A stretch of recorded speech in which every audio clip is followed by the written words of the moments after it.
সাংবাদিক দেলোৱাৰ হুছেইনে যদি স্বীকৃতি লাভ কৰা নাই তেন্তে মহান ব্যক্তিত্বৰ সন্মুখত এনেকৈ চাব পাৰেনে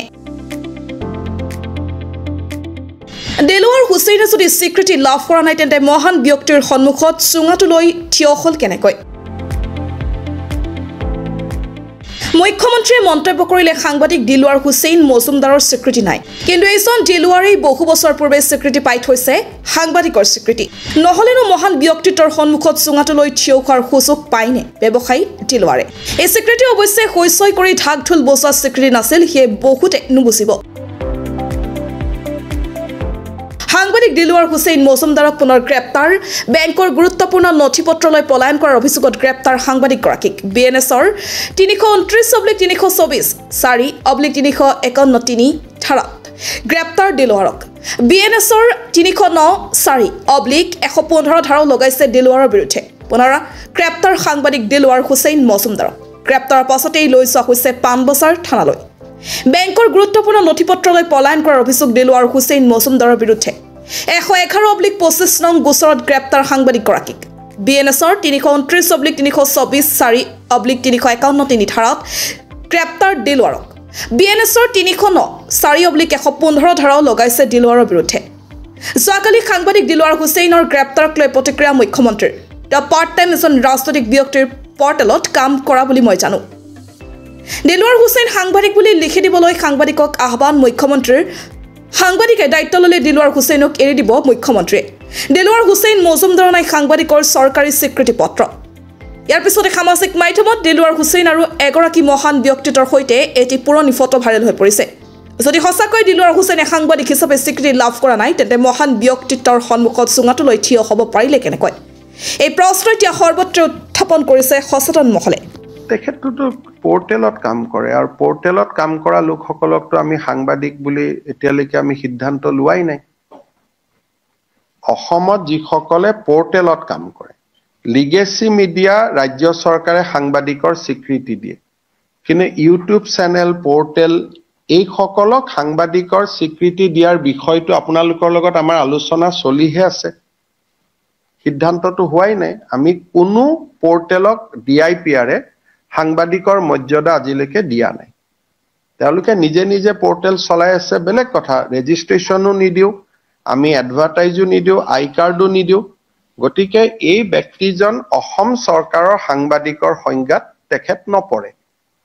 আমি অসমে এতিয়ালৈকে ইলেক্ট্ৰনিক্স মিডিয়া আৰু প্ৰিণ্ট মিডিয়াৰ জাৰ্নেলিষ্টকহে আমি সাংবাদিক বুলি ধৰো আৰু আন পোৰ্টেল সমূহক এতিয়ালৈকে সাংবাদিক বুলি আমি ধৰাৰ সিদ্ধান্ত লোৱা নাই আৰু সেই বিষয়ে সাংবাদিকসকলৰ লগত আমাৰ আলোচনা চলিহে আছে আৰু তেওঁলোকে নিজে যদি বিচাৰে যে আমাক ৰেজিষ্ট্ৰেচন কৰক আমি তেওঁলোকক ৰেজিষ্ট্ৰেচন কৰাৰ কাৰণে ৰাজি আছো কিন্তু তেওঁলোক নিজেও আগবাঢ়ি অহা নাই সেইকাৰণে পোৰ্টেল জাৰ্নেলিষ্টসকলক যদিও ঘৰুৱা ভাষাত আমি জাৰ্নেলিষ্ট বুলি কওঁ কিন্তু তেওঁলোকক সাংবাদিকতাৰ স্বীকৃতি আমিও দিয়া নাই আৰু তেওঁলোকেও আমাৰ পৰা বিচৰা নাই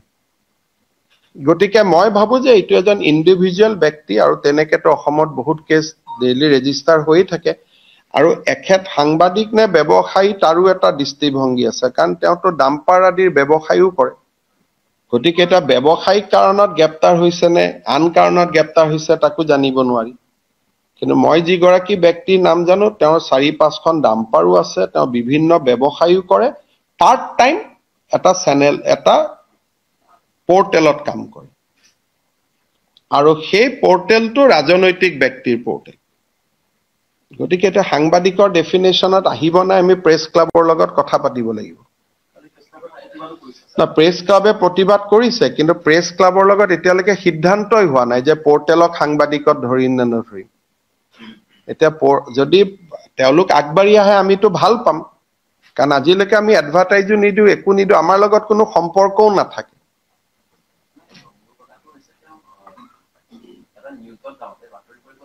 এটোতো আমি নাজানো তেওঁ বেংকত নিউজে কৰিব গৈছে নে আন কামত গৈছে আমি কেনেকে জানিম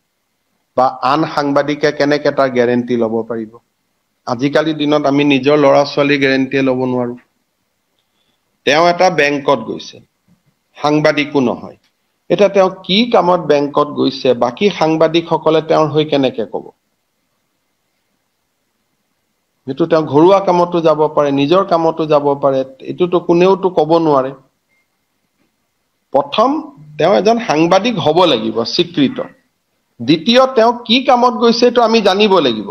বাকী সাংবাদিকসকলে তেওঁৰ হৈ গ্যাৰেণ্টি লৈছে, কিন্তু চৰকাৰেতো গ্যাৰেণ্টি ল'ব নোৱাৰে। সাংবাদিকৰটো যদি সাংবাদিক এজনে গৈ কাৰোবাৰ লগত কাজিয়া কৰিলে তেওঁ এতিয়া এৰেষ্ট নহ'ব নেকি? সাংবাদিক এজনে কাৰোবাৰ লগত হুলস্থুল কৰিলে তেওঁ এৰেষ্ট নহ'ব নেকি? লিখা পঢ়াৰ ক্ষেত্ৰত এৰেষ্ট নহয়। যদি লিখা পঢ়া কোনো ৰাইট আপৰ কাৰণে আমি এৰেষ্ট নকৰোঁ, আপুনি মোৰ এগেইনষ্টত লিখিলে তাৰ বাবে আপুনি গ্ৰেপ্তাৰ নহয়,